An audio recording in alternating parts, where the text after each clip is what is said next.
মঞ্চে বসা অত্র এলাকার সর্বজন শ্রদ্ধাভাজন ব্যক্তিবর্গ, সামনে বসা মুসলমান ভাইরা, পর্দার আড়ালের সম্মানিত মা এবং বোনেরা, প্রাণ প্রিয় দিনাজপুরবাসী, এখন আর প্রশাসনের ভাইরা বলার দরকার নেই। এই মাহফিলটা কয়েক মাস আগে এখানে হওয়ার কথা ছিল। আমি এসেছিলাম, 2-3 ঘন্টা বসেছিলাম, উঠতে দেয়নি। কমিটির লোকজন আমার সাথে আজকে আসার সময় বলছিল, থানার যে দায়িত্বে ছিল অফিসার ইনচার্জের সময়, তার কাছে ইমাম সাহেব গিয়ে বলেছে যে অন্তত আধা ঘন্টা সময় দেন, আমরা কোরআনের কিছু কথা শুনে মোনাজাত করে চলে যায়। উনি এমন একটা কথা ওনারে শুনিয়েছে যে তোমার বলতেও ঘৃণা লাগছে। ওরা মুখ দিয়ে বলার কথা না, ওই লোকটার না জন্মের ঠিক নেই। আমরা ওই কথা বলতে পারি? ওই ইমাম সাহেবকেও যদি একটা দুটো গালি দিয়ে তাড়িয়ে দিত তাও মেনে নিতাম। ওর বউকে তুলে গালি দিয়েছে, তো তোর স্ত্রীর ওই জায়গায় মাহফিল ঢুকিয়ে দেব। কি অবস্থায় ছিলাম বলতো আমরা। আর জালেমরা দাবি করতো যে আমরা স্বাধীন। স্বাধীন তো ছিল জালেমরা। এদেশের মুসলমান যারা আমরা সব ছিলাম পরাধীন। যে কথাটা বললাম এটা কি মুখ দিয়ে বলার মতো কথা? আমার রিমান্ডে মাঠের নিচে নিয়ে কথা জানিয়েছিল, যা বলছি যদি না বলিস তোর বউ তুলে নিয়ে আনবি, এরকম কথা আমারও বলেছে। আমরা আরো নিকৃষ্ট কথা বলেছে, ওগুলো তো বলার মতো না। এই জন্য বলছি যে অবস্থায় ছিলাম, বিশাল একটা পাথর আল্লাহ বুকের উপর থেকে সরিয়ে দিয়েছে। উনি বলছিলেন না, ওরা সাফা ইয়াতিকা রাব্বুকা ফাতারদা, হে নবী আপনি বহু কষ্ট পেয়েছেন, অতি শীঘ্রই আপনাকে এমন কিছু দেব যাতে আপনি খুশি না হয়ে পারবেন না। আমার মনে হয় আয়াতটা এ বাংলাদেশের জন্য 100 ভাগ কার্যকর। সত্যি আল্লাহ এমন কিছু দিয়েছে, এদেশের ইমানদার যারা, মুসলমান যারা, মানবতার পক্ষের লোক যারা, এরা এত খুশি। কিছু মানুষ আছে তারা নারাজ হয়েছে, তারা জালেম, তারা কি একটা ঘটনা পড়ছিলাম আজকে, কয়েকদিন আগে এটা আমি শিক্ষার জন্য বলেছি, আজকে একটু নতুন ভাবে পড়লাম। হোস্টেলে 100 জন ছাত্র খাবার খায়, সকালবেলা প্রতিদিন তাদের খিচুড়ি দেওয়া হয়। 20 জন বলছে ঠিক আছে, যে খাবার চলছে এটাই চলবে। 80 জন বলছে না, এই খাবার আমরা চাই না। কি চাও? কিছু ছাত্র তারা বলছে আমরা কলা পাউরুটি চাই, কেউ বলছে আমরা রোল চাই, কেউ বলছে আমরা সিডা চাই। এইভাবে তো হবে না। হোস্টেল ম্যানেজার ডাক দিয়ে বলে একটা ভোট দেওয়া হবে, যার পক্ষে ভোট বেশি পড়বে সেই টাকা থেকে পাস হয়ে যাবে। ভোট দেওয়ার পর ওই যে আগের যে 20 জন খিচুড়ি খায়, ওরা তো আর পাল্টাবে না, কারণ মাজা তো পেয়ে গেছে। এই 20 জন ভোট এক জায়গায় দিয়েছে। বাকি যারা রোল চায় তারা 18 জন, যারা কলা পাউরুটি চায় তারা 19 জন, যারা চিড়া মুড়ি চায় তারা ওইরকম 17 জন। এভাবে ভাগ ভাগ করতে করতে দেখা গেল 20 যা ছিল ওইটাই পাস হয়ে গেছে। এদিকে লোকজন কতজন বলেন না কেন? আর ওরা কয়জন? এখন কিন্তু বর্তমান ওইটা চলছে। আগস্টের 5 তারিখের পর থেকে আজকের এই 12 তারিখ, 1 মাস 7 দিনে এখনো পর্যন্ত অনেকের সভাপতির উদয় হচ্ছে না। এরা এখনো পর্যন্ত ওই সেই ছোটখাটো বিষয় নিয়ে এখনো গন্ডগোল মারামারিতে লিপ্ত আছে। এভাবে করতে থাকেন, 80 জন আমরা, তারপরও কিন্তু পাস করা যাবে না। ওই 20 জনেই তাদের আগের ওইটাই পাস করে ফেলবে। আমি কি বোঝাতে চাই বুঝেছেন নাকি আন্দাজে? যাতে মাথা ধরে তাহলে ঠিক আছে। এই জন্য আমাদের এই দেশে এখন যে দুর্বিসন্ধি চলছে, বিশেষ করে দাদা বাবুরা কিন্তু চেষ্টা চালাচ্ছে আমরা যেন 80 জন এক জায়গায় হতে না পারি। যেখানে আমি 3টা বছর মাওলানা মামুনুল হক আমার পাশে ছিল, মাঝে মাঝে আমাকে বলতো, হামজা বাইরে থাকতে কি ভাবতা, আমার ভেতরে এসে কি শুরু হইতো। আমরা কি মনে করতাম আর বাস্তবতা আসলে কোথায়? আমরা মারামারি করেছি টুপি নিয়ে, কয় করে টুপি মাথায় দেবো আমি এই নিয়ে, হাত বাঁধবো না হাত ছেড়ে দেবো, মোনাজাত করবো না মোনাজাত হাত ছেড়ে দেবো, এই নিয়ে গন্ডগোল করি আমরা। আর এখন দেখছি ওরা কোথায় পৌঁছিয়েছে। ওরা সংখ্যায় বেশি না 20 জন, কিন্তু আমরা 80 জন হওয়ার পরেও পালিয়ে পালিয়ে বেড়াই, মার খায়, জেলের ভেতরে শুধু আটক করে রাখে না, সবচাইতে বেশি কষ্ট দিয়েছে এই জালেমেরা আলেমদেরকে। কত মার্ডার মামলার আসামি দেখতাম রাজার হালের ভেতরে খাচ্ছে, ঘুরছে, মাস্তানিও করছে। আর আমরা 76 জন আলেম এক জায়গায় ছিলাম, আমাদেরকে কি কষ্ট দিয়েছে। যোগাযোগ বিচ্ছিন্ন, মানবতা বিরোধী অপরাধ বলে ওরা খুঁজে পায় না। ওরা মানবতা বিরোধী অপরাধের বিচার করে, এই আয়না ঘরের সাথে যারা জড়িত সবচাইতে মানবতা বিরোধী অপরাধের সাথে শামিল না এরা। আমি যে খুঁজে পান না যে কি দোষ আমার। গতকালকে ওর ছেলে নাম নিতে আমার কেমন লাগে না, স্ট্যাটাস দিয়েছে যে দেশের মানুষ আমার মাকে কুকুরের মতো তাড়িয়ে দিল। বাঘের মতো তাড়াবে, কুকুরের মতো তাড়িয়েছে, কপাল ভালো। আর 4.5 থেকে 5 মিনিট হলে কেল্লা ফটো হয়ে যেত। ওইটা নিয়ে নুন দিয়ে দুধ দিয়ে ভাত খাওয়ার কথা বলতো না মাঝে মাঝে। কয়েক জায়গায় আগুন লাগালে মনে হচ্ছে পড়ে যাবো, অত ভাত দুধ দিয়ে খায় না, এবার আপনি খান। এখানে সেটাই করেছিলেন, আমাদেরকে যা করেছেন সবচাইতে বড় মানবতা বিরোধী অপরাধ জেলখানার ভেতরে আলেমদের সাথে করা হয়েছে। 7 দিন পর পর সরকারি মোবাইল তারপরে টেলিফোন দিয়ে কথা বলতে দেয়, বাড়িতে যোগাযোগ করে উকিলদের সাথে।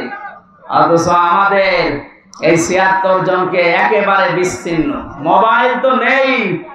2 দিন 1 দিন পরে পরে এসে চেকের নামে উল্টা পাল্টা করে এমন কষ্ট দিত।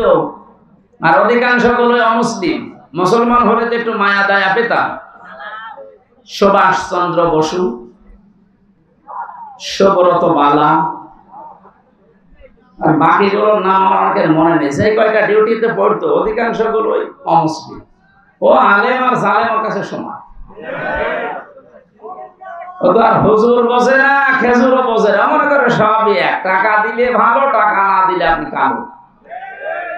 এই অবস্থায় যা অত্যাচার চালিয়েছিল, সেজদায় পড়ে পড়ে আলেমরা যখন কাঁদতো, পানিগুলো যায় নামাজের এই জায়গাগুলো শুধু ভেসে না, আল্লাহর আরশ পর্যন্ত কি ভেগেছিল।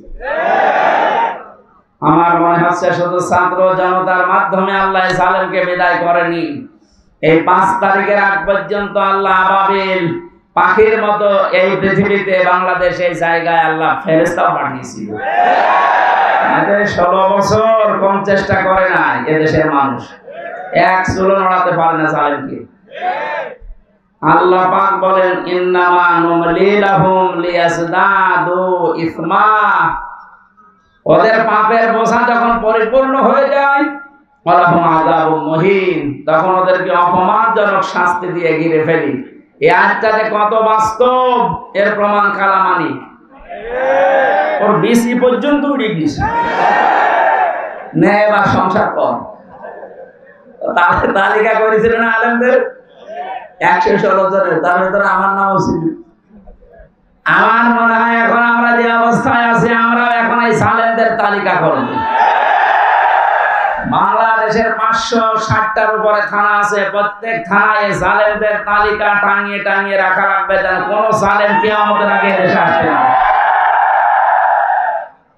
বিশেষ করে আপনাদের এখানে যিনি মানবতার বন্ধু নামে পরিচিত, বন্ধু মানবতার শত্রু, এটা এগুলো সব মেকি। দরবেশের দাড়ি কি মেকি দাড়ি, দাড়ি কেটে নম হয়ে গেছে দরবেশ। আর এত দাড়ি ছিল না, এটা সম্মানিত মানুষ, এলাকার কৃতি সন্তান, সরকারি একটা চাকরিজীবী। এই লোকটা পর্যন্ত রিকোয়েস্ট করেছিল যে আধা ঘন্টা দেন, আমি বসে আছি, আপনি আমার বন্ধু মানুষ। ও শয়তান বলেছে না, হবে না, এবার আসেন, বাধা দিতে আসেন, ঠ্যাং ধরে ছিঁড়ে ফেলা হবে। বাংলাদেশের গোয়েন্দা বিভাগের সর্বোচ্চ পর্যায়ে এখন যিনি আছেন প্রধান, আমাকে কয়েকদিন আগে কল দিয়ে বলছে, হুজুর যেখানে যে ফোর্সে কথা বলা দরকার কোরআনের, বলতে থাকবেন, কারো অনুমতি নেওয়ার দরকার নেই, কোনো বাধা নেই। যদি কোনো মহারথী বাধা দিতে আসে শুধু নামটা টুকে রাখবেন আর আমারে জানাবেন, ও দেশের যেখানেই থাক ঠ্যাং ধরে ছিঁড়ে ফেলবে। বললাম স্যার আপনি ছিলেন কোথায়? আমি কিছুদিন আগে দায়িত্ব পেয়েছি, আমি একজন মুসলিম, মুসলমানের যা কাজ আমি ইনশাআল্লাহ তাই করব। অন্যান্য ধর্মের অনুষ্ঠানে যদি অনুমতি না লাগে, মুসলমানের কোরআন প্রচার হবে, এখানে অনুমতি লাগবে কোন কারণে? আর অনুমতি যাদের কাছে নেওয়া হয় মানুষের কাতারে পড়ে। দেখলেন না ওসি কি বলেছে হুজুরকে, যে তোর স্ত্রীর ওই জায়গায় মাহফিল চালিয়ে দেব। এই কথা বলার মতো? আমি কোরআনে কারীম সামনে নিয়ে বলছি, একটা ইমামকে যদি এই কথা বলতে পারে এই লোক, ইমাম সাহেব আজকে আমার নিজে বলবে যে আমি থানায় গিয়েছিলাম মাহফিলের অনুমতির জন্য, আমার এই কথা বলছে। আমার মনে হয় ওসির জন্মের ঠিক নয়, এটা একটা জারোর সন্তান। কোথায় মনে হয় বদলি হয়ে চলে গেছে, যেখানে যা করে খুঁজে বের করা হবে। আমার মনে হয় সংস্কার যখন আরম্ভ হয়েছে এই দেশে, এরকম কোলাঙ্গার মার্কা ছাড়া একটাকে যেন চেয়ারে রাখা না হয়। আমরা যেন সকাল আসতে আসতে শুনি এরকম দালাল ছাড়া, কোলাঙ্গার ছাড়া এদেরকে কুকুরের মতো এভাবে তাড়িয়ে দেয়। নিজেরা বলছে যে আমার মাকে দেশের মানুষ কুকুরের মতো তাড়িয়ে দিল। আপনার অনুসারী যারা আছে তাদেরকে কুকুরের মতো দেশের জনগণ তাড়িয়ে দেবে। কারণ এই দেশে আপনি যাই করেন কোরআনের বিরুদ্ধে যে টিকে থাকতে পারবেন না।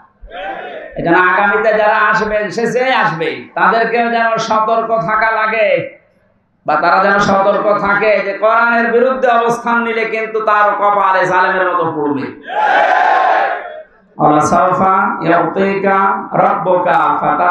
হে নবী, অতি শীঘ্রই আপনাকে আমি এমন কিছু দেব, দেখাবো, আপনি খুশি না হয়ে পারবেন না। এই আয়াতটা যখন আল্লাহ আমাদের নবীকে শুনিয়েছে, শুধু নবী না, কিয়ামত পর্যন্ত নবীর উম্মতদের জন্য ওই আয়াত। সুতরাং আমরা খুশি না বেজার? বলেন। এখন আবার অনুমতি লাগবে নাকি? কার কাছে অনুমতি লাগবে? আসেন আপনি। কালকে আমার দিনের বেলা ছিল যশোর বেনাপোলে, রাতে ছিল সাতক্ষীরায়। ওসি সাহেব এসে বলছে, হুজুর আপনার সাথে একটু খাবার খাবো। কেন? গত বছর আপনাকে আমি আসতে দেয়নি, এই জন্য মাপ চাবো। কিসের মাপ? আপনি আবার রাগ করেন না, আমার হাত বাঁধা ছিল। কয়েকদিন আগে আমার মামলা যা ছিল সব আদালত ঢিসমিস করে দিয়েছে, সব খারিজ, বেকসুর খালাস, কোন দোষ পাইনি এরা 3টা বছরে।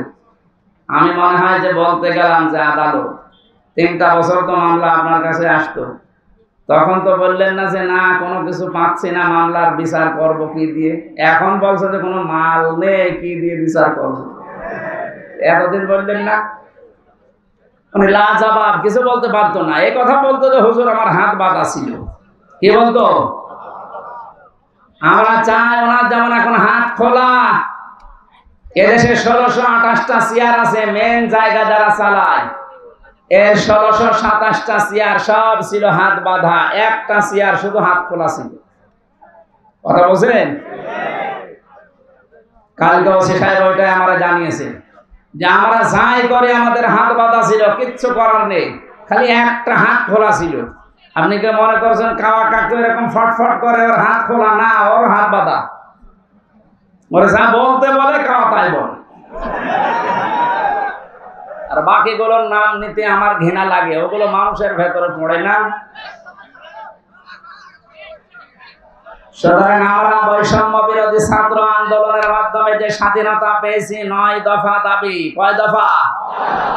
এর একটা ছিল যে আমরা কারো হাত বেঁধে রাখতে চাই না, সব হাত থাকবে খোলা।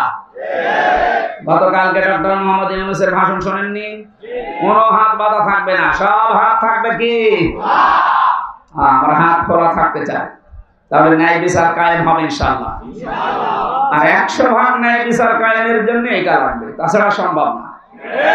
প্রশ্ন আসতে পারে তাহলে উন্নত বিশ্বের যে সমস্ত দেশগুলো আছে ওখানে তো এটা কায়েম নেই, ন্যায় বিচারের না, ন্যায় বিচার নেই। আমি কয়েকদিন আগে সিঙ্গাপুর, মালয়েশিয়া, থাইল্যান্ড সহ বহু দেশে ঘুরে আসলাম, কিচ্ছু পাইনি। হ্যাঁ, ওখানে নিয়ম নীতি ঠিক আছে, যেহেতু কোরআনে কারিমের বিচার ব্যবস্থা চালু নাই, এই জন্য অনেকের উপরে ওখানে অবিচার হচ্ছে। এজন্য অবিচার মুক্ত করার জন্য, ন্যায় বিচার কায়েম করার জন্য এর বিকল্প দুনিয়ায় কিছু নেই, থাকতেও পারে না। এটা দিয়ে যদি কেউ বিচার ফয়সালা না করে, আল্লাহর ভাষায় সে কাফের, সে জালেম, সে ফাসিক। আমরা যারা জালেম হয়ে, কাফের হয়ে, ফাসিক হয়ে মরতে চাই, তাহলে এইটার বিচার ব্যবস্থা কায়েম করা লাগবে না? আমার হাকামা বিহি আদালা, যারা এটা দিয়ে বিচার করে তারা ন্যায় বিচার কায়েম করতে পারে। আরে ভাই, 53 বছর তো আপনি দেখলেন যে কেমন লাগে দেশটা। বাবা চালিয়েছিল, দুর্ভিক্ষে মানুষ মরিস, স্বামী চালিয়েছিল, চাচা চালিয়েছিল, আপনাদের এই কথা বলেন না কেন? আপা চালিয়েছে, ভাবি চালিয়েছে। কাঙ্ক্ষিত মানে শান্তি আমরা দেখতে পাইনি, আর পাওয়া সম্ভব না। এখন শুধু দেখতে বাকি আছে আল্লাহর এই কোরআন দিয়ে 56,000 বর্গ মাইল চললে কেমন দেখা যায়। এরা দেখতে চান, কারা দেখি?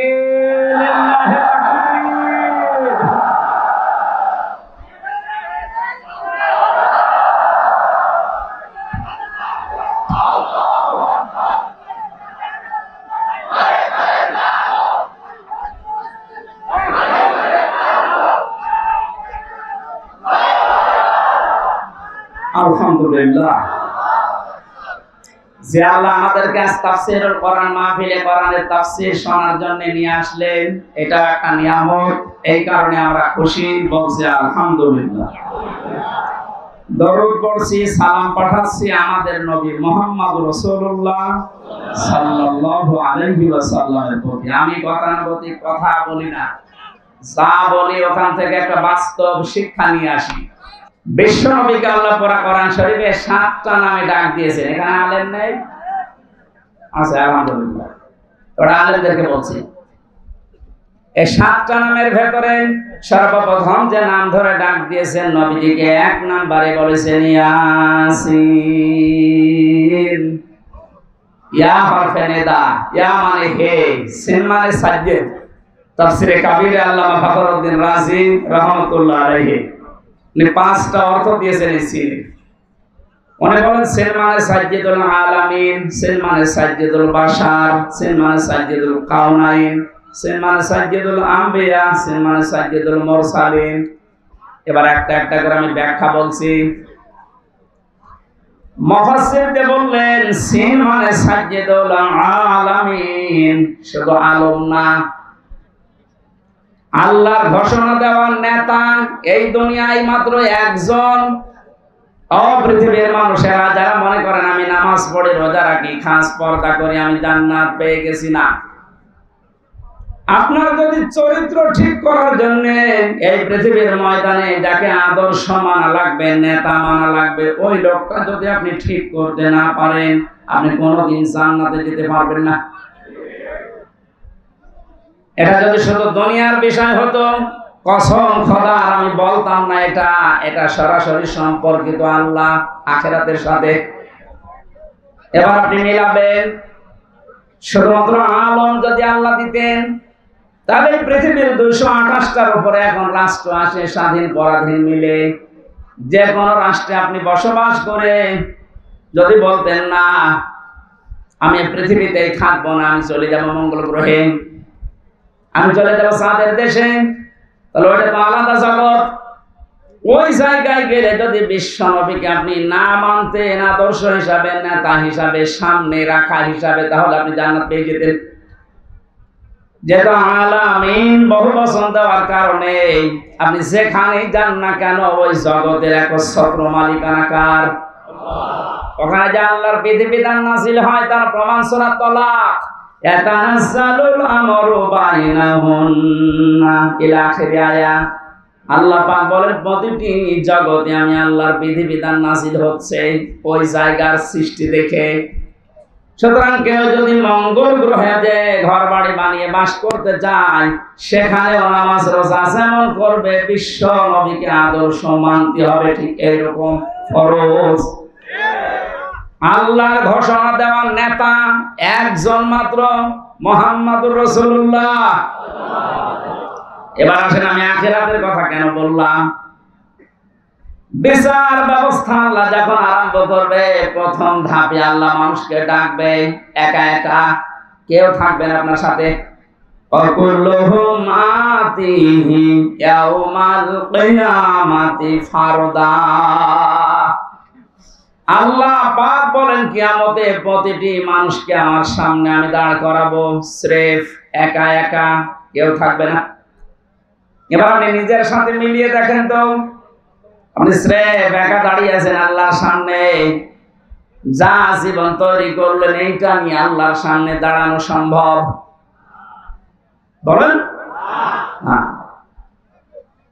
আমি একা থাকলে আমার মাঝে মাঝে মনে হয়, আল্লাহ তুমি যদি বলো হামজা 2024 সালের আগস্ট মাসের 31 তারিখ পর্যন্ত তোর মাফ করে দিলাম, যা, তোর হিসাব দেওয়া লাগবে না। শুধুমাত্র সেপ্টেম্বরের 12, এই 12টা দিন হিসাব দিয়ে জান্নাতে চলে যা। আমার যা অবস্থা, এই 12 দিনের হিসাব জোগাড় করা এখনো সম্ভব না। আপনারা পারবেন না? আপনারা পারবেন।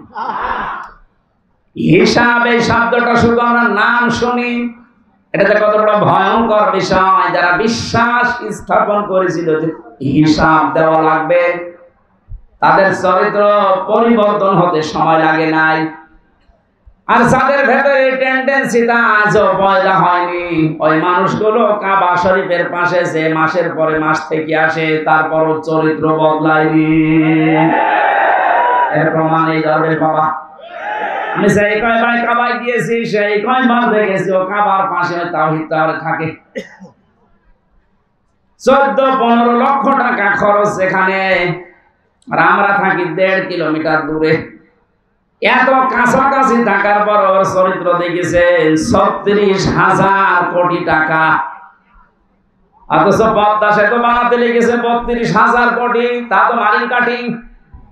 এত খবর না, ও টাকাগুলো যদি পাচার না হতো, আমার মনে হয় সেতু আর একটা বানানো যেত।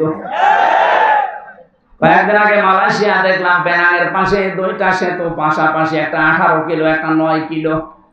আমাদেরটা হয়ে যেত। টাকাগুলো সব এত বড় দরবেশ যদি এই কাজ করে, ওর একটা বড় জীবনে চিন্তা আসে না যে আমাকেও দাঁড় হওয়া লাগবে আল্লাহর সামনে। ও জীবনে 36,000 কোটি না, 36 টাকাও এখান থেকে এখানে করতে পারতো না। কালকে যশোরের বেনাপোলে যিনি আমার মাহফিলের সভাপতি ছিলেন, বাংলাদেশ জামাত ইসলামের কেন্দ্রীয় কমিটির শোরা সদস্য আমি, মাওলানা আজিজুর রহমান, ওনার জীবন চরিত্র শুনলাম আশপাশের মানুষ থেকে।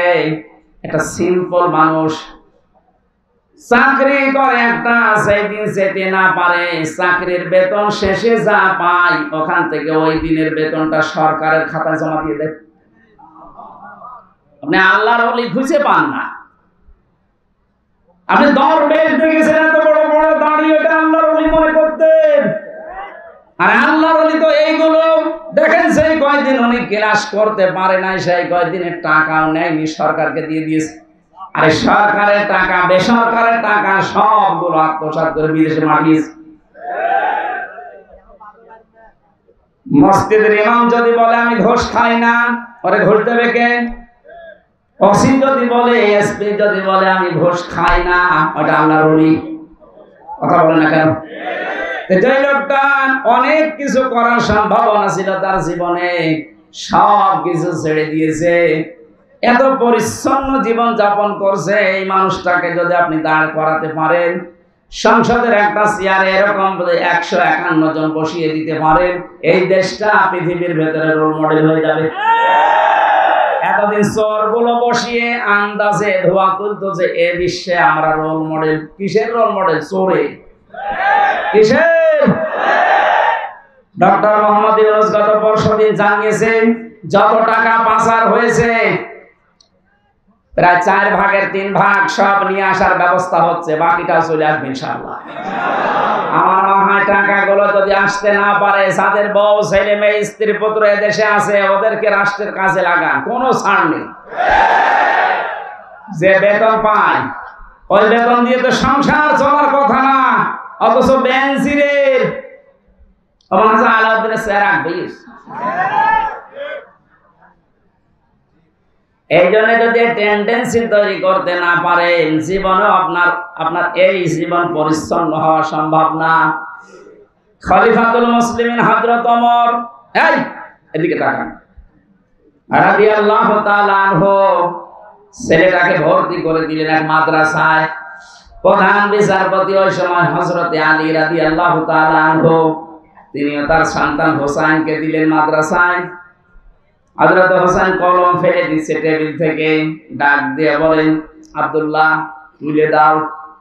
একবার, দুইবার, তিনবার তুলে দেওয়ার পর আমার গেছে রাগ হয়ে, হোসাইন বারবার কলম ফেলো, আমারে তুলতে বলো, আমি কি তোমার খাদেম? তুমি কি চাকর রেখেছো আমারে? হযরত হোসাইন রাগের মাথায় বলে ফেললেন, আব্দুল্লাহ তুমি শুধু চাকর না, শুধু খাদেম না, তুমি খাদেমের বাচ্চা খাদেম। ওই সময় আমি প্রেসিডেন্টের ছেলে, বাড়িতে গিয়ে বলছে, আব্বা আমি আর মাদ্রাসায় যাব না। কেন? হোসাইন আমাকে গালি দিয়েছে আমি নাকি খাদেমের বাচ্চা খাদেম, অথচ তুমি তো দেশের প্রেসিডেন্ট। তুমি যদি এর বিচার না করো মাদ্রাসায় আমি পড়বো না। ঠিক আছে, আজকে না সোমবার দিন বিচার হবে। মানে খুতবা দিচ্ছিলেন, বয়ান বন্ধ করে বললেন, হোসাইন আসো? বলে হ্যাঁ, এদিকে আস। তুমি আমার ছেলেকে গালি দিয়েছো? হ্যাঁ দিয়েছি। কেন দিলে? হযরত হোসাইন ডাক দিয়ে বলে, খলিফাতুল মুসলিমিন, আমিরুল মুমিনিন, আপনার সম্মান আছে, আমি সম্মান দিয়ে বলছি, আপনি নিজের থেকে বলেন তো আপনি কি আমার নানার খাদেম ছিলেন না? হযরত ওমর কথা বন্ধ হয়ে গেছে, তাই তো, এভাবে তো আমি ভাবিনি।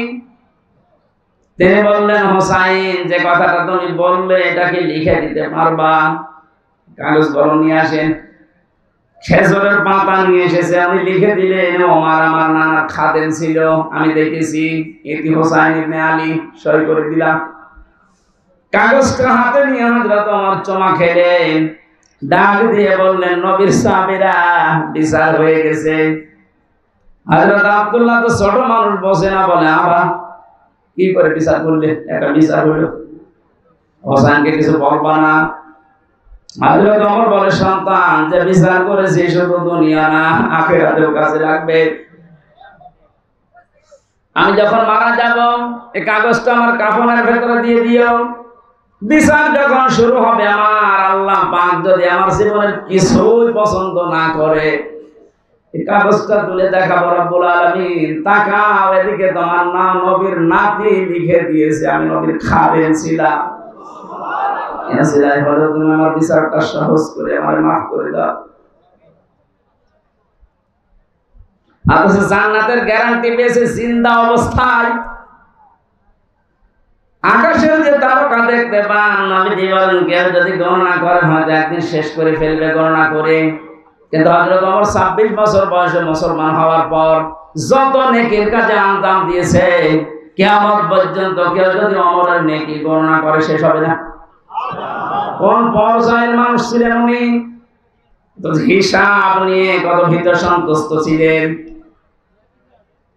কিয়ামতের বিচার ব্যবস্থায় প্রথমে আল্লাহ আপনাকে দাঁড় করাবে, কিন্তু স্রেফ একা, কেউ থাকবে না আপনার পাশে। দ্বিতীয় স্টেপে আল্লাহ আপনাকে একা ডাকবে না, এইটা বোঝানোর জন্য আমি বলছিলাম, ভালো করে খেয়াল করেন। ইয়াওমা নাদউ কুল্লা উনাসিন বিইমামিহিম, সূরা বানী ইসরাঈলের 72 নম্বর আয়াতের প্রথম অংশে আছে, রব্বুল আলামিন বলেন, কিয়ামতের দিন প্রতিটি মানুষকে বিচারের দ্বিতীয় ধাপে এবার তার নেতার সাথে ডাক দেব। কার সাথে? আরো জোরে বলেন। আগে নেতা, এরপরে কর্মী। বাংলার মানুষেরা বারবার এমনি খেলা করার জন্য বলছে না, এই জন্য বলছি। আপনি এবার বিবেক দিয়ে বলেন, যাকে নেতা মানেন, যার আদর্শ মতো চলেন, স্লোগান দেন যার পেছনে, এই লোকটা যদি কিয়ামতে আপনার সামনে থাকে, ওর যে চরিত্র, ওর যে সুরত সিরাত আপনি তো নিজেই জানেন। ওকে সামনে দেখলে আল্লাহ মাফ করবে বলে মনে হয়? বলছেন না, তো এখন ধরা খাবে। দেখলেন আপনারা নিজেরাই বলছেন যে না, স্যার পেছনে আছি, এরে দেখলে আল্লাহ মাফ করার কথা না, কারণ এর ভেতরে বাইরের কিছুটা কিছু আমি জানি। এই লোকটাকে যদি এখনই এই বিশ্বাস করেন যে না, ওরে দেখলে আল্লাহর আরো রাগ হয়ে যাবে, তাহলে এই মুহূর্তে আপনার সিদ্ধান্ত পাল্টাতে হবে। যদি এটা রাজনীতি মনে করেন, হ্যাঁ এটা রাজনীতি। আপনি এমন মানুষের পেছনে থাকবেন কিয়ামতের ময়দানে যাকে আল্লাহ দেখলে আল্লাহর রাগ না, আল্লাহর আনন্দ বেড়ে যাবে। এরকম মানুষ দেশে নেই। এর দলিল আছে সূরা নিসা 5 নাম্বার পারা 6 নাম্বার পৃষ্ঠা 9 নাম্বার লাইনের 59 নাম্বার আয়াতের প্রথমে আছে জাতীয় এই ফেল, এই ভার্ব, এই ক্রিয়া, এই শব্দটা আল্লাহ নিজের নামে আর রাসূলের নামে রেখেছেন, কিন্তু উলিল আমরের আগে আল্লাহ এই শব্দটা দেননি। যতগুলো তাফসীর আমি দেখেছি মুফাসসিরিন ইকরাম সবাই একমত, আল্লাহ রাসূলকে মানতে হবে, কোনো প্রশ্ন করা যাবে না। আল্লাহ রাসূলের পরে যদি দুনিয়ায় কাউকে কেউ মেনে চলতে চায়, অবশ্যই দেখতে হবে লোকটা আল্লাহ রাসূলকে মেনে চলে কিনা। এটা যদি আজ আমরা ওয়াজ শোনার পরে মেনে নিতে পারতাম, আমার মনে হয় অনেকের এটা 100% বিশ্বাস হয় না, 80% বিশ্বাস হয়। এই আয়াতকে আমি বানালাম, বলেন বলেন, 1500 বছর আগে নাযিল করা আয়াত। সুতরাং আজকে সিদ্ধান্ত নিয়ে বাড়ি যাবেন, যারা আল্লাহ রাসূলকে মানে না, ওই দল যদি আমার বাবাও কায়েম করে আমি ওই দল করি না। যারা আল্লাহ রাসূলকে মেনে রাজনীতি করছেন, নেতাগিরি করছেন, নেতৃত্ব দিচ্ছে, এই লোকটা যদি আমার দোলা ভাই নাও হয়, আমার চাচা নাও হয়, এক কথা বলে না কেন? নামাজ যেমন ফরজ মনে করে পড়ি, এর পেছনে আমি ফরজ মনে করে থাকবো, কারণ নির্দেশ কার? নাকি আল্লাহর নির্দেশ নেই? যেহেতু আল্লাহর ঘোষণা দেওয়া নেতা পৃথিবীতে মাত্র একজন, আমাদের খুব হিসাব করে দুনিয়ার জীবন চালাতে হবে। আল্লাহ রাসূলকে যে মানি না, ও যদি পীর সাহেব হয় আমি ওকে মানি না, ওর পেছনে আমি নেই। অনেকে মনে করেন আমি নামাজ পড়ি, আমি হজ করে আসলাম বারবার, আমার হজের এজেন্সি আছে, এরপরও আমি জান্নাত পাবো না।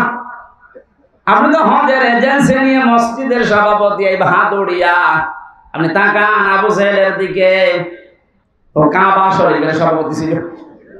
সূরা আরাফের 8 পারার 20 পৃষ্ঠার 3 নাম্বার লাইনে একটা আয়াত আমার বেশি বেশি করে মনে পড়ে, এটা ফাজাইনাহু আহলাহু ইল্লা মারাতাহু কানাত মিনাল গাবিরিন।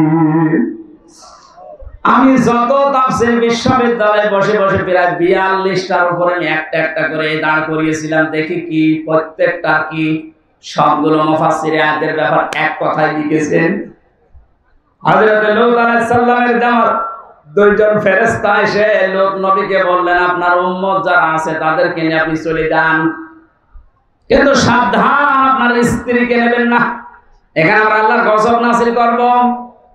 প্রশ্ন আসতে পারে, লূত নবীর স্ত্রীর চরিত্র খারাপ ছিল, কাফেরদের একটা আন্দা বাচ্চা পর্যন্ত জমিনে না থাকে, কারণ যেটা থাকবে ওর পেট থেকে যেটা আসবে ওটা হারামি হবে। এজন্য জালেম ছাড়া তারা যেহেতু বিদায় নিয়েছে, আনাচে কানাচে এখন যেগুলো আছে বিভিন্ন জায়গায় দায়িত্বে, আমরা এগুলোর একটাকেও দেখতে চাই না, কারণ এর পেট থেকে সামনে যাবে ওটা ডবল হারামি হবে। কয়েকদিন আগে বাংলা একাডেমির না কোন শিল্পকলা একাডেমির একজন দায়িত্ব পেয়েছে একটা নাস্তিক, সৈয়দ জামিল আহমেদ। জীবন দিয়ে যারা আবু সাইদের মতো, মুগ্ধ ভাইয়ের মতো, রায়হানের মতো, রফিকের মতো, ইয়ামিনের মতো আল্লাহ রাসূলকে বিশ্বাস করা মানুষগুলো যারা জীবন দিয়ে এই দেশটাকে স্বাধীন করে আমাদেরকে দিয়ে গেল, এই স্বাধীন দেশে কয়েকদিনের ভেতরে এমন মানুষকে দায়িত্ব দিলেন যে আল্লাহর ফরজ বিধান পর্দায় মানে না। আমরা ইমিডিয়েটলি এই লোকটার পদত্যাগ দাবি করছি। আমাদের আওয়াজ হয়তো পর্যন্ত যাবে না, কিন্তু আরশ পর্যন্ত চলে গেছে, কারণ বিধানটা কার?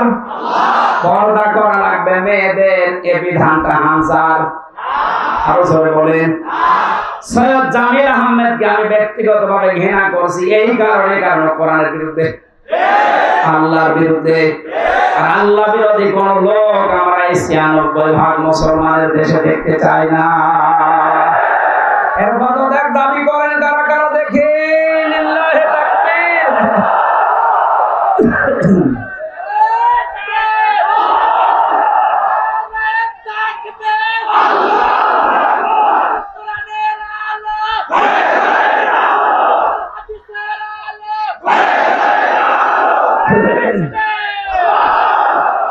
এই শয়তানকে যদি এখন ছাড় দেওয়া হয়, এও কালামানিকের মতো হবে, এ মুরগি চোরের মতো হবে। ওই সময় যদি কালামানিককে বিসি বের করে দেওয়া যেত, ওর ১১৬ জনের তালিকা করতো না। সবচেয়ে বেশি ইসলামের বিরুদ্ধে কথা বলেছিল এই লোকগুলো। সেই গোপলা সেটা কোথায় গেল? সেই জাফর ইকবাল নাকি ষাঁড় ইকবাল? এইটাকে এখন ধরা দরকার। আলেমদের ফাঁসি চেয়েছিল। আয় কথা বলেন না কেন? এটা নির্ভেজাল শয়তান এগুলো। যখন এদের বিষ দাঁত বের হবে, সঙ্গে সঙ্গে যদি ভেঙে দেওয়া হয়, ভবিষ্যতে কোনো জালেম আর এভাবে শক্ত কথা বলতে পারবে না। এই সৈয়দ জামিল আহমেদকে ছেড়ে দেন, এই শয়তান কয়েকদিন পরে এই স্বৈরাচারের মতো কথা বলতে শুরু করবে, বলবো আমি সব। এত কষ্ট করে স্বাধীন করে যারা দিয়ে গেল, তাদের মতামতের গুরুত্ব নেই। প্রত্যেকটি সমন্বয়ক এখন এক কথায় উচ্চারণ করছে, আমরা আল্লাহ রাসূলকে বিশ্বাস করি, তার বিধান দিয়ে আমরা সবার বাদল করে দিতে চাই। শয়তান সে আল্লাহর বিধানে হাত দিয়েছে, দায়িত্ব পেতে দেরি, একবারে এসে আল্লাহর বিধান পর্দায় হাত দিয়েছে। এই ২৪ সালে মেয়েদের আর পর্দা দরকার নেই। কি বড় কথা বলতো? আপনি ব্যক্তিগতভাবে আমার দুটা থাপ্পড় দিন, আমি মেনে নিতাম। আপনি সাপোর্ট করছেন কার? আল্লাহর পুরোপুরি বিরুদ্ধে অবস্থান নিয়েছে, ও আল্লাহর বিরুদ্ধে যুদ্ধ ঘোষণা করেছে। কথা বলেন। আজকে তিরমিজি শরীফে একটা হাদিস পড়ছিলাম, কেউ যদি জেনে বুঝে কোন জালেমকে সহযোগিতা করে, সাহায্য করে, সমর্থন জানায়, যদি ভালোবাসে, ও সঙ্গে সঙ্গে নবীর উম্মত থেকে বের হয়ে যায়। এরপর অনেকে এখনো পর্যন্ত জালেমদের ছাপাই গান। আমরা আহ্বান জানাচ্ছি, আনাছে কানাছে যে জালেম গুলো আছে, ডক্টর ইউনূস কালকে কতগুলো তালিকা দিয়েছে দেখেননি? ১০০ জনের প্রায় ৮০ জনের পরিবর্তন প্রায় হয়ে গেছে। বাকি ২০ জন যারা আছে, এগুলো আমরা আর চাই না, কারণ এগুলো এই গণহত্যার সাথে সবগুলো দায়ী। ওর একা জীবনও সাহস হতো না।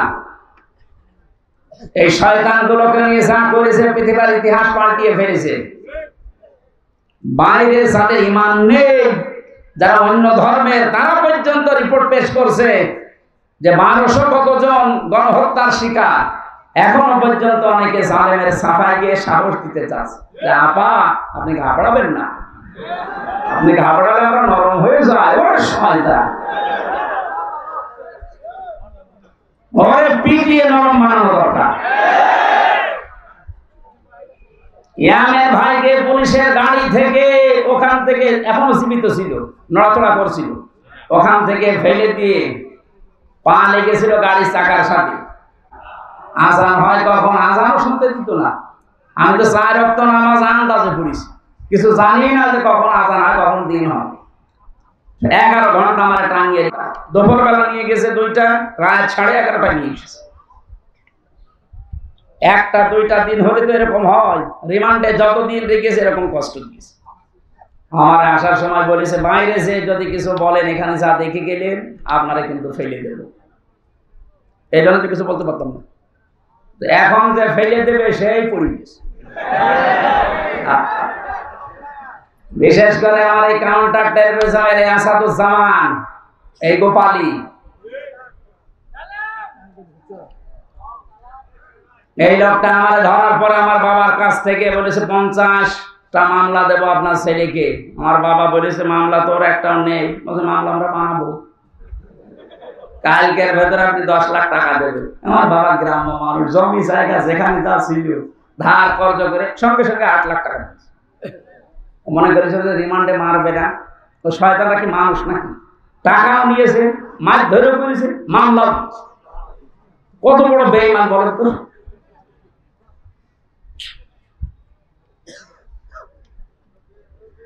জালেমের পক্ষে যারা ছাপায় গান, আপনি আর মানুষ নেই, আপনি আল্লাহর মামলার আসামি। এটা আমি বানালাম। সূরা শুরার 42 নম্বর আয়াতের প্রথম অংশে আছে, আল্লাহ পাক বলেন, ইন্নামাস সাবিলু আলাল্লাযিনা ইয়াজলিমুনা নাস। পৃথিবীতে যারা মানুষ হয়ে মানুষের উপরে জুলুম করে, অত্যাচার করে, নির্যাতন চালায়, আমি আল্লাহ নিজে তার বিরুদ্ধে মামলা দেব। বাংলাদেশে 1628 জন মানুষ মেন দায়িত্বে ছিল, আর প্রত্যেকটি এরা জুলুমকারী। যে যে বিভাগে ছিল ওই বিভাগেও জুলুম করেছে। এখন বলেন কেন?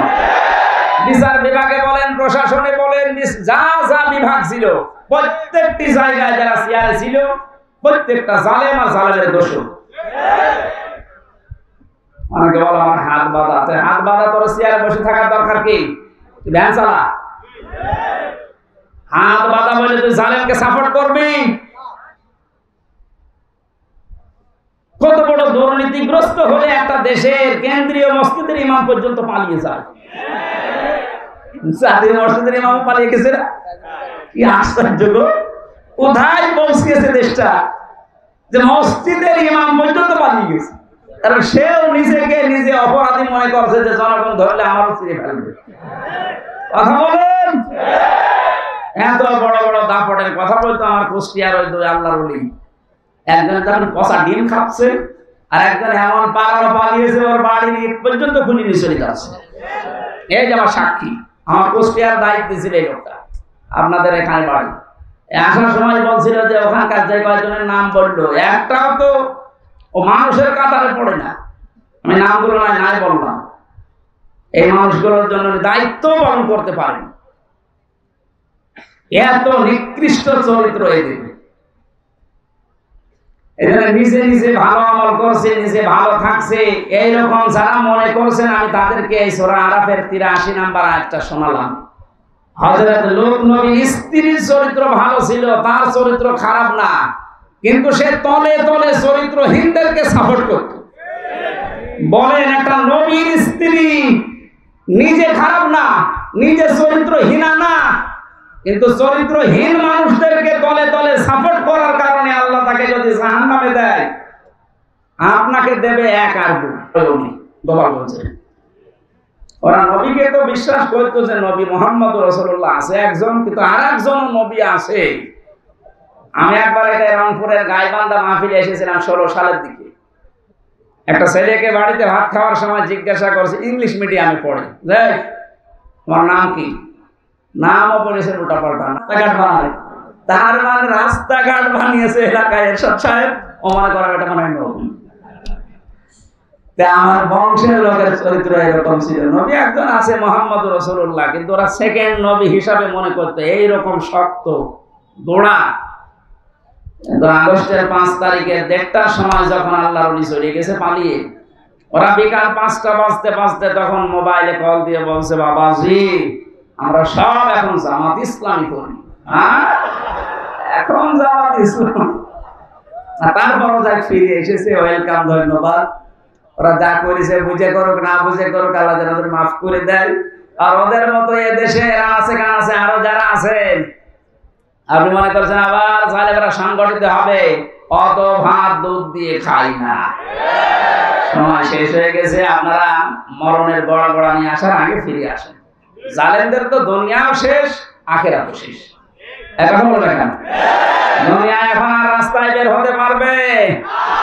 মামুনুল হক কয়েকদিন আগে বলে না যে জালেমদের তালিকা করে করে মরে মরে টাঙিয়ে দেন, যেন কিয়ামতের আগে দেশে ঢুকতে না পারে। এমন যেমন দেখলেই পিটিয়ে মানুষ মেরে ফেলছে। ঝিনাইদহে এক জালেমকে পিটিয়ে মেরে চৌরাস্তার ওখানে উলঙ্গ করে টাঙিয়ে দিয়েছে। শেষ পর্যন্ত মহিলারা যখন দেখছে যে না জিনিসপত্র সব দেখা যাচ্ছে, তাড়াতাড়ি করে ওখানে নামিয়ে পাবো। কি করবো, ছাতা ওকে দেখার মতো এত বড় হারামি।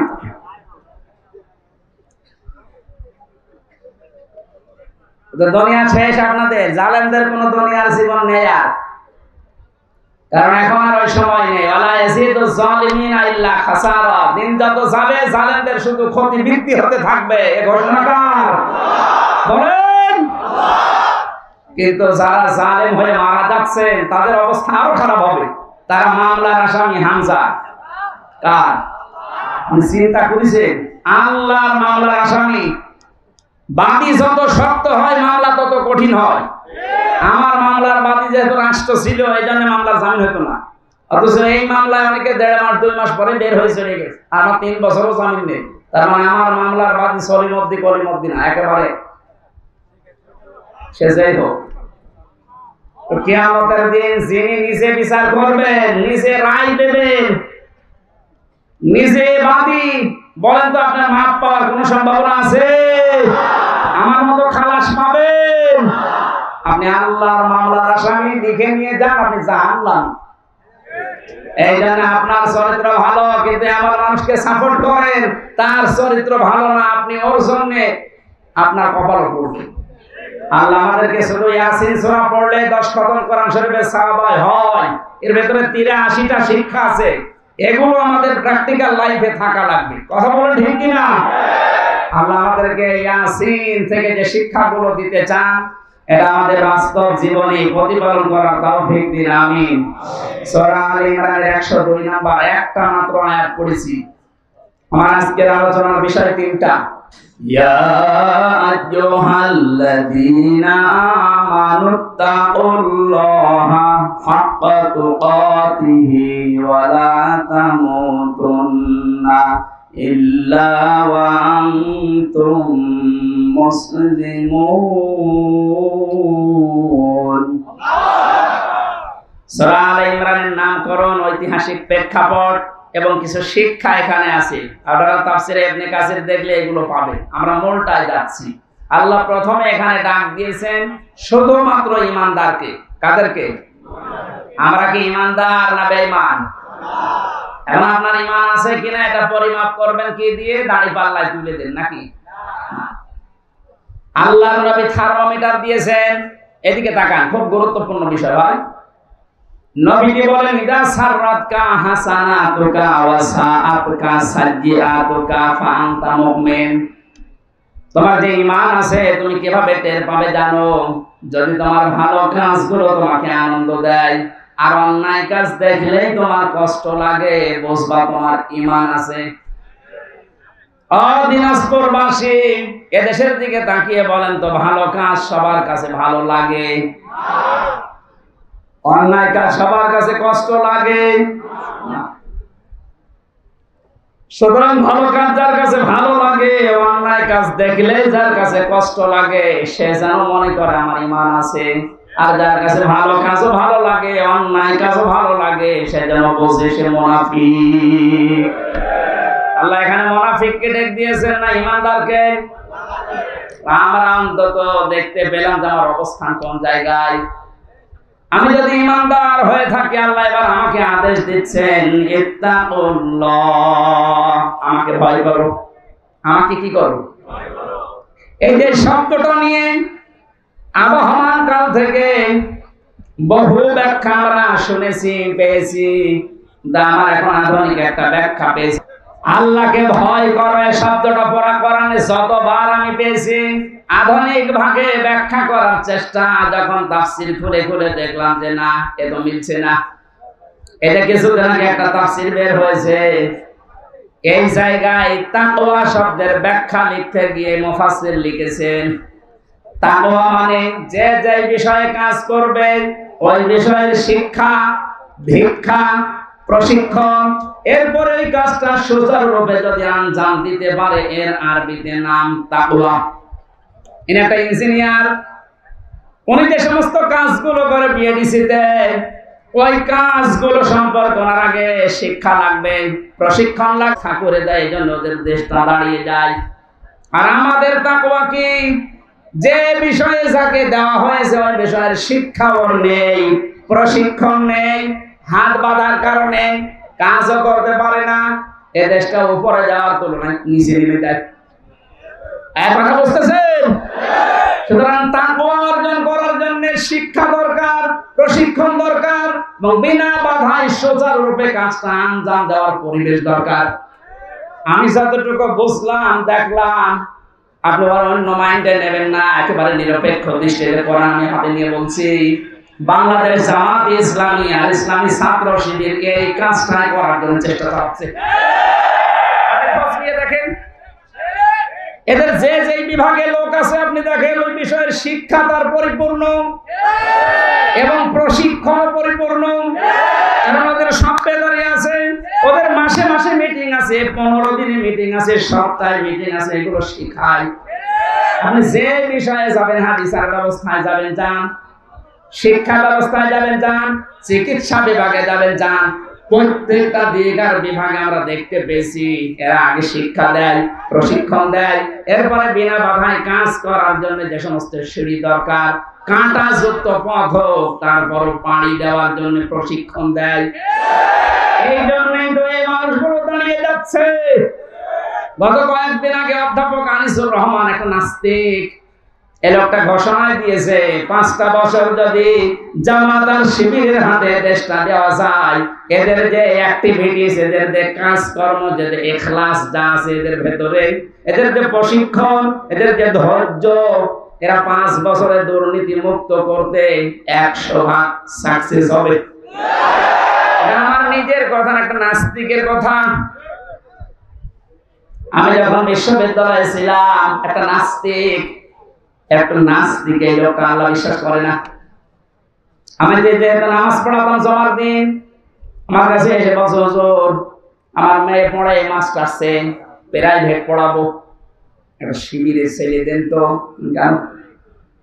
আপনি একটা নাস্তিক, আল্লাহ মানেন না, রাসূল মানেন না, অথচ আজকে নামাজে এসেছেন সপ্তাহে একদিন লোক দেখানোর জন্য, আর আপনার মেয়ে পড়াবেন, সে তো বেপরদা মেয়ে, তারে পড়াতে আপনি যাচ্ছেন শিবিরে ছেলে। কেন? কত সোনার ছেলে আছে দেখতে পান না? একটা নাস্তিক আমার বলছে, হুজুর দেখেন সোনার ছেলেদের সম্পর্কে আমি জানি, আমার মেয়েকে যদি তাদের কাছে পড়তে দেয় ওরা মেয়ে সহ খেয়ে ফেলবে, কিন্তু শিবিরের ছেলের কাছে দিতে চাচ্ছি এই কারণে অন্তত এদের কাছে দিলে আমার এই বিশ্বাস আছে যে আমার মেয়েটা এরা পালাবে না।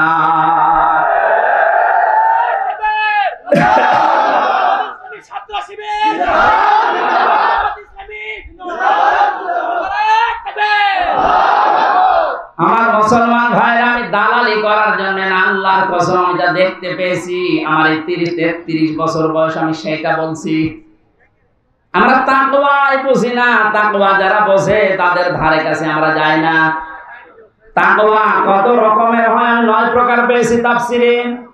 কোন মানুষ যদি তাকওয়া অবলম্বন করে আল্লাহ 27টা উপকার করে দুনিয়া আর আখিরাত মিলে। সুবহানাল্লাহ বলুন।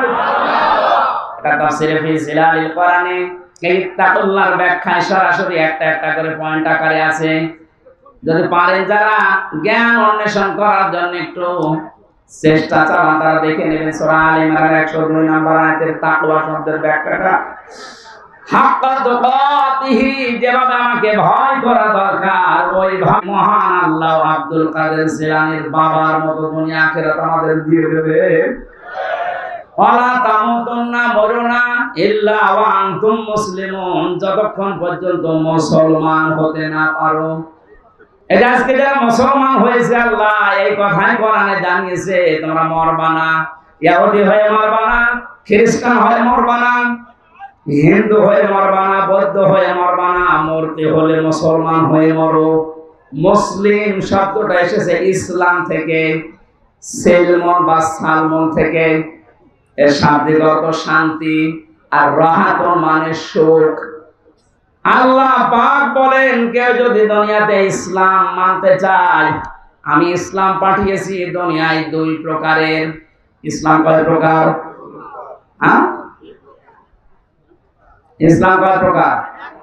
না, বোঝার পরে বলবেন। ইসলাম কয় প্রকার? একটা আছে প্রাকৃতিক ইসলাম, আর একটা শরীয়ত ইসলাম। প্রাকৃতিক যে ইসলামটা, এটা আমার আল্লাহ যেদিন বানিয়েছে ওই দিন থেকে কিয়ামত পর্যন্ত একইভাবে চলবে। এই যে সূর্য যেখানে ওঠে যেখানে ডোবে, এটা আল্লাহ বানিয়েছেন। এটা আম গাছে কোনোদিন আম ছাড়া পেঁপে ধরে না, এটা কিয়ামত পর্যন্ত এইভাবে থাকবে। প্রাকৃতিক ইসলাম তৈরি করে দেওয়ার দায়িত্ব কার? কিন্তু শরীয়ত ইসলাম যেটা, এই যে কাগজে আছে, কোরআনে আছে, হাদিসের পাতায় আছে, এই কাগজের ইসলামকে জমিনে যতদিন পর্যন্ত আপনি কায়েম করতে না পারবেন, চেষ্টাও যদি না করেন, মান মাতা, যে ব্যক্তি মরে গেল, অলাম ইয়াহজু, সে চেষ্টা করে নাই, যুদ্ধ করে নাই, গাজওয়ায় শামিল হয় নাই। ওয়ালাম ইউহাদ্দিস বিহি নাফসাহু, তার মনের ভেতরে কামনা বাসনা আসে না যে ইসলাম কায়েম হোক। মাতা আলা শুবাতিন মিনান নিফাক, আল্লাহর নবী বলেন সে যেন মারা যাওয়ার সময় মুনাফিক হয়ে মরে যায়। বলেন নাউজুবিল্লাহ। প্রাকৃতিক ইসলাম যেহেতু আল্লাহ নিজে কায়েম করে দিয়েছেন, কাগজ ইসলাম তো আল্লাহ কায়েম করে দেয়নি, দিচ্ছে না, দেবেও না। এটা কায়েম করার দায়িত্ব ফেরেশতাদের। কাদের? আপনি এইটা না করে মরে গেলে মুসলমান হয়ে মরতে পারবেন না, মুনাফিক হয়ে মরবেন। এরপরে এখন রাজনীতি মনে হয়। এই যে যতদিন পর্যন্ত কাগজের এই ইসলাম জমিনে কায়েম না হবে ততদিন আমাদের বিশ্রাম নেই। আরো জোরে, যেভাবে হোক এটা আমাদের কায়েম করাই লাগবে। কায়েম যদি হয়ে যায়, ফাহাল্লা হালালাহু ওয়া হারামা হারামাহু, এর হালালকে হালাল মানতে পারবো, হারামকে হারাম জেনে ছেড়ে দিতে পারবো। আদখালাহুল্লাহুল জান্নাহ, আল্লাহর নবী বলেন তুমি যেন মনে করো আল্লাহ তোমার জান্নাতে দিয়ে দিয়েছে। সুতরাং কোরআন কায়েম হলে এটা মিনি জান্নাত হয়ে যাবে। ওই পরিবেশটা আল্লাহ আমাদের চর্ম চোখে দেখার তৌফিক দেন। বলেন আমিন।